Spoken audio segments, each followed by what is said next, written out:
आइए मेरे दोस्तों, आपका स्वागत है श्रीमद् भगवत गीता पाठ में। सबके मंगल की कामना करते हुए, ईश्वर को प्रणाम करते हुए, गुरुजनों को प्रणाम करते हुए शुरू करते हैं।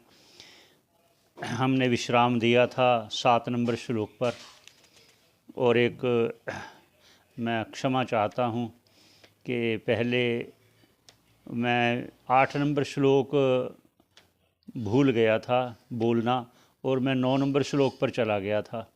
तो मैंने उस अंश को तो उसको काटना पड़ा, काट कर मैंने वो अपलोड किया। तो इसलिए मैं अब 7वें श्लोक पर विश्राम दिया था, 8वां श्लोक पर चलता हूँ, फिर 9वें श्लोक पर चलेंगे। इस गलती के लिए मैं क्षमा चाहता हूँ आपसे। तो आइए शुरू करते हैं।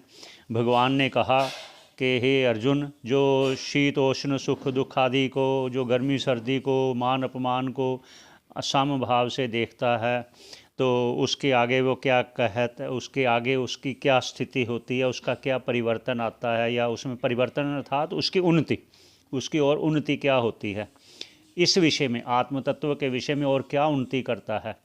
तो 8 नंबर श्लोक पर चलते हैं। सभी के मंगल की कामना करते हैं पुनः पुनः। तो आइए पहले उच्चारण करते हैं। 8 नंबर श्लोक।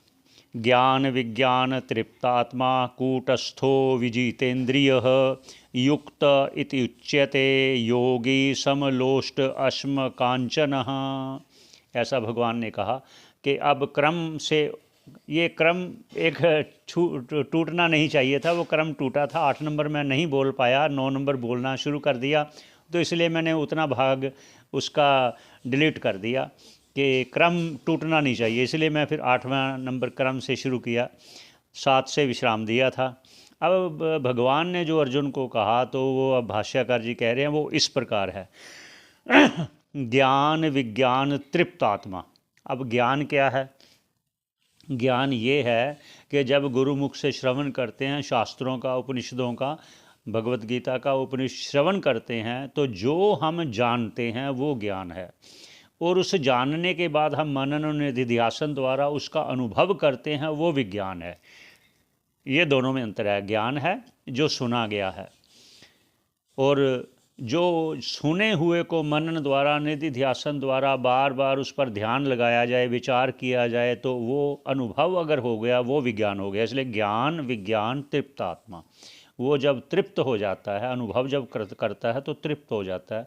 जिस प्रकार के भूखे को अन्न दिया जाए, तो जब भूख मिट जाती है, तो एक बार और भी है, जब भूखा खाने लगता है तो तृप्ति तो शुरू हो जाती है। उसी समय जब एक देखो बहुत भूख लगी है, उसको अन्न दे दो, तो एक कभी डाली, दूसरी डाली, तृप्ति तो शुरू हो गई।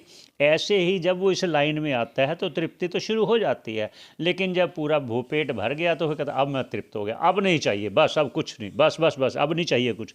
ऐसा जो भाव आता है, ऐसा ही उसको भाव आएगा कि अब मुझे कुछ नहीं चाहिए, मुझे कुछ नहीं करना, ऐसा भाव आएगा। ऐसा कह रहे हैं। ज्ञान विज्ञान तृप्त आत्मा, वो तृप्त हो गया। फिर वो क्या है? कूटस्थो, अचल, अचल स्थिति में, बस अब कुछ नहीं और चाहिए। और क्या कहते हैं? सब विषयों में किसी पल भी उसका ध्यान नहीं जाता, विषयों में। कूटस्थो विजितेंद्रिय, पुनः कह रहे हैं वो फिर सभी अपने इंद्रियों को विजय प्राप्त कर चुका है। मन, बुद्धि, चित्त, अंधकार, कर्म इंद्रियों को, ज्ञान इंद्रियों को, सभी को। फिर वो क्या है? युक्त है।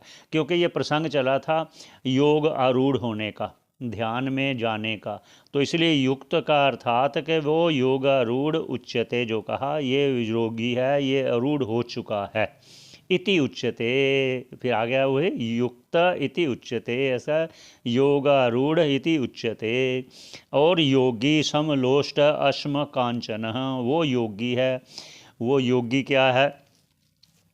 कि जिसने उस अपने अंतःकरण में एकाग्रता प्राप्त कर ली है, योगी। वो क्या है? एकाग्रता होगी, फिर वो सम बुद्धि हो गया सभी में, जैसे मान अपमान सुख दुख और सभी में कह दिया, वो सम बुद्धि वाला हो गया। वो सम बुद्धि और भी कहते हैं क्या? सम लोष्ट अश्मक, लोष्ट मतलब मिट्टी, फिर अश्मक आ गया, पत्थर आ गया, फिर कांचन आ गया, सोना आ गया। अर्थात मिट्टी, पत्थर, सोना सब में उसकी समान बुद्धि होगी, ये भी है। और समबुद्धि ये भी आ गया कि सब में, चाहे वो गर्मी सर्दी सुख दुख सब में समान रहता है, ये समबुद्धि हो गया। तो अब चलते हैं 9 नंबर श्लोक पर। भगवान और आगे क्या कहते हैं, सुहृन् मित्र अर्युदासीन मध्यस्थ द्वेष बंधुषु साधुषु अपि च पापेषु समबुद्धिर्वशिष्यते। भाष्यकार जी कहते हैं भगवान ने ऐसा अर्जुन से कहा, वो इस प्रकार है। सुहृन्, सुहृन् मतलब जो उपकार ही करता है, उसके प्रति कुछ उपकार कहता नहीं कि मेरा भी आप उपकार करो, मैंने आपका उपकार किया मेरा भी उपकार करो, ऐसा नहीं कहता। मित्र, मित्र है जो कहता है आपने मेरा काम किया मेरा ये काम करो। और अरि जो शत्रु है, उदासीन है जो बस बस चुपचाप अपना रहता है, ना इधर कोई बात ना उधर की कोई बात। और मध्यस्थ है, मध्यस्थ कौन है, जैसे शत्रु और मित्र में दोनों के हित को करने वाला है, वो मध्यस्थ है। और अबंधुषु, बंधु भी है और एक बंधु अप्रिय भी है। इन सब में जो अभी अभी कहा, उपकार करने वाला कहा, मित्र कहा और शत्रु कहा, उदासीन कहा जो चुप रहता है ना इधर ना उधर कोई बात नहीं, और मध्यस्थ कहा जो ऐसा मित्र है जो शत्रु और मित्र दोनों के हित की बात करता है, ऐसा सभी। और ऐसा बंधु जो अप्रिय भी है, एक बंधु ऐसा भी है जो प्रिय भी है। इन सब में क्या, साधुषु जो साधु कर्म करने वाला है, शास्त्रोक्त कर्म करने वाला है, अपि भी और भी, पापेशु और उनमें से कोई अगर कोई उसके प्रतिषिद्ध कर्म करने वाला है, उस अर्थात शास्त्रों के अनुकूल नहीं करने वाला है, और ऐसा सब में, इन सब में समबुद्धि, वो समबुद्धि रखता है, समान व्यवहार करता है। ये सब जो कहे गए हैं समान बुद्धि करता है। विशिष्यते वो अर्थात मुच्यते, वो इस भवसागर से पार हो जाता है, ऐसा भगवान ने कहा अर्जुन से। आगे चलते हैं 10 नंबर श्लोक पर, क्या कहते हैं, पहले उच्चारण करते हैं। योगी युंजीत सततम आत्मानं रहसि स्थितः एकाकी यत चित्तात्मा निराशीर परिग्रह। अब क्या कहते हैं, उत्तम फल की प्राप्ति के लिए, क्योंकि फल चाहिए ना, आत्मतत्व का ज्ञान चाहिए, आत्मतत्व का अनुभव चाहिए, उत्तम फल, उसकी प्राप्ति के लिए। और ये क्या उपाय है, योगी, योगी अर्थात जो प्रसंग चला ना कि वो ध्यान में प्रतिवृत्त हो, जो कनिष्ठ का अधिकारी है उसके लिए कहा को, जो योगी है अर्थात ध्यान योगी, ध्यान में लगा हुआ है, युंजीत लगा हुआ, सततम सर्वदा लगा है, क्योंकि वो आत्मतत्व को जानने का प्रयास करना चाहता है, उसका अनुभव करना चाहता है।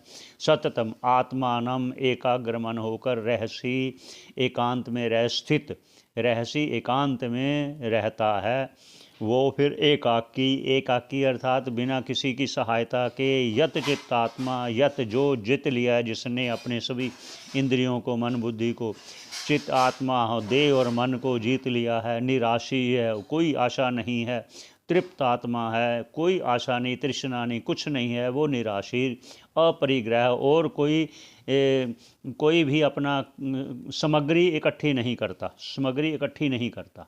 आगे 11 नंबर श्लोक पर चलते हैं, क्या कहते हैं, ये अब साधन रूप में शुरू होने वाले हैं कि जो कहा ना ध्यान का, अब भगवान आगे कहेंगे कि ध्यान कैसे लगाना है, अब शुरुआत हो उनका। अब ध्यान से आप श्रवण करना, वो कैसे ध्यान की सामग्री, क्या क्या सामग्री है, क्या क्या होना चाहिए, उस पर कहते हैं, कैसे करना चाहिए, अब उस पर कहते हैं। 11 नंबर उच्चारण करते हैं पहले।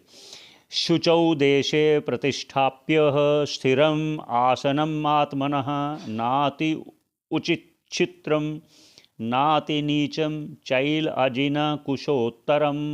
ये भगवान ने कहा अर्जुन से। अब भाष्यकार जी कहते हैं भगवान ने जो कहा अर्जुन से वो इस प्रकार है। शुचौ अर्थात पवित्र, देशे देश पवित्र हो, ऐसी जगह, ऐसी स्थान ढूंढना चाहिए ध्यान के लिए। जो पहले ध्यान कहा ना कि ध्यान की प्रक्रिया शुरू हो गई बताने के लिए, भगवान ने कहा था कि मैं आपको बताऊंगा कि ध्यान कैसे किया जाता है, उसकी शुरुआत हो गई है। आप ध्यान से सुनना। शुचौ देशे, पवित्र देश होना चाहिए, प्रतिष्ठाप्य अच्छी तरह उसको साफ सफाई होना चाहिए, साफ सफाई होना चाहिए।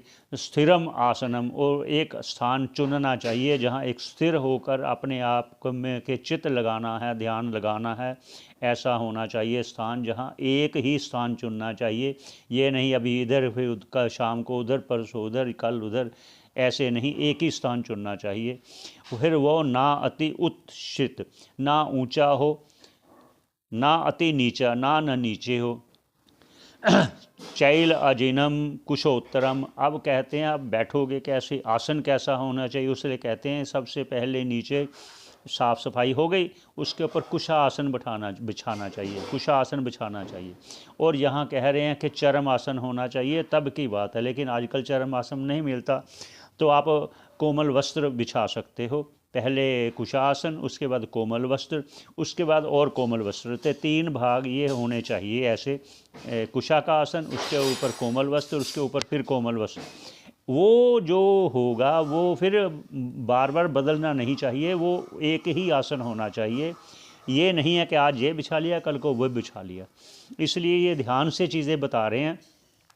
इसलिए अब ये स्थापना तो कर लिया, अब फिर आगे कहते हैं कि उसके आगे क्या करे। आसन तो बिछा लिया, बैठ के उसके आगे क्या करे, कहते हैं, उच्चारण करते हैं 12 नंबर श्लोक। तत्र एकाग्रम मनः कृत्वा यत चित्ते इंद्रिय क्रियः उपविश्यासने युञ्ज्यात योगम आत्मविशुद्धये। अब ये कहते हैं तत्र, तत्र मतलब तस्मिन दशा काल, जब वो दशा में, जब आसन बिछा लिया, सब कर लिया है, तस्मिन काले, उस काल में फिर क्या करे, तत्र वहाँ पर एकाग्रमन होकर, ऐसे एकाग्रमन होकर, कोई और ध्यान नहीं लगाना, कृत्वा ऐसा करके, एकाग्रमन करके, यत जितेंद्रिय, वो इंद्रियों को जीता हुआ, अक्रिय कुछ ना करता हुआ, उपविश्य बैठे, कहाँ, आसने, आसन में बैठे, फिर क्या करे, युंजयात ध्यान लगाए, योगम किसमें, उस आत्म तत्व का, ईश्वर का ध्यान, जो भी आप उस समय आपके चित्त में है, ईश्वर का ध्यान, आत्मा का ध्यान किस लिए लगाइए, विशुद्ध ये, उस आत्म तत्व को जानने के लिए शुद्ध अंतःकरण वाला हो करके, शुद्ध अंतःकरण के लिए या शुद्ध अंतःकरण हो करके, दोनों बातें। अब यहीं विश्राम देते हैं 12 नंबर श्लोक पर। फिर 13 नंबर श्लोक पर वो फिर उसके आगे की प्रक्रिया बताएंगे। अब क्योंकि अब ये साधन आपको ना ये 28 नंबर श्लोक तक बताएंगे, इतना विस्तार से बताएंगे, 28 नंबर श्लोक तक बताएंगे कि ध्यान कैसे कैसे होता है। उसके बाद फिर इस ध्यान का फल भी बताएंगे, ध्यान प्रक्रिया सारी बताएंगे। अब तो आसन बिछाने का बता दिया, फिर उस पर बैठने का बिछा दिया, फिर क्या करना बिछा दिया, अब कैसे करना है वो बताएंगे, वो आगे चलेंगे। यहीं विश्राम देते हैं, सबके मंगल की कामना करते हुए। सबका धन्यवाद श्रवण करने का, बहुत बहुत धन्यवाद।